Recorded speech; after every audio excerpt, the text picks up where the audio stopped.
একদমই সন্তুষ্ট নই, কেননা সঞ্জয় রায় একা এই ঘটনা ঘটাতে পারে না। কেননা সঞ্জয় রায় যেটার সাথে ইনভলভ তার বায়োলজিক্যাল এভিডেন্স আছে, কিন্তু আর কারা কারা এটার সাথে যুক্ত তাদের সবাই প্রকাশ্যে আসুক। এরকম যদি তাকে ফাঁসানো হয় তাহলে কারা কারা তাকে ফাঁসিয়েছে এই কথা তাকে প্রকাশ্যে বলতে হবে। তো অপরাধী যারা প্রত্যক্ষ এবং পরোক্ষভাবে এটার সাথে যুক্ত তাদের সবার সর্বোচ্চ শাস্তি যতদিন না হয় ততদিন অবধি আমাদের সহকর্মী বিচার পাবে না। রায়দান ছিল এবং সেখানে সঞ্জয় রায়কে দোষী সাব্যস্ত করা হলো। আগামী সোমবারই রয়েছে তার শাস্তি, সর্বোচ্চ শাস্তির দাবি আপনারা প্রথম থেকে করে এসেছেন।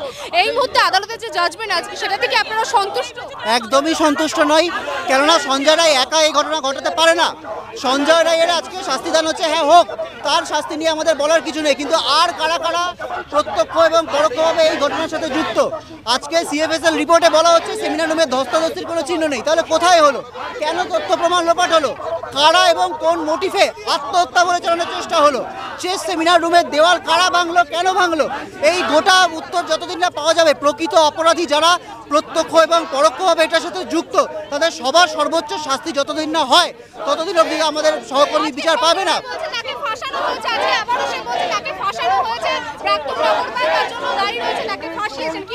দেখুন, সঞ্জয় রায়ের এই কথাগুলো তো কোর্টে বলা উচিত, তাকে যখন জেরা করা হয়েছিল তখন বলা উচিত। এই কথাগুলো আমাদের বলে তো কোনো লাভ নেই। যদি তাকে ফাঁসানো হয় তাহলে কারা কারা তাকে ফাঁসিয়েছে এই কথা তাকে প্রকাশ্যে বলতে হবে।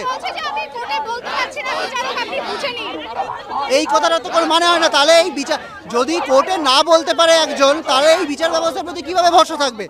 সে তার বিরুদ্ধে বায়োলজিক্যাল এভিডেন্স আছে, হয়তো সে যে জড়িত এটা নিয়ে কোনো সন্দেহ নেই, কিন্তু আর কারা কারা জড়িত তাদের সবারকে প্রকাশ্যে আনতে হবে এবং সর্বোচ্চ শাস্তি দিতে হবে।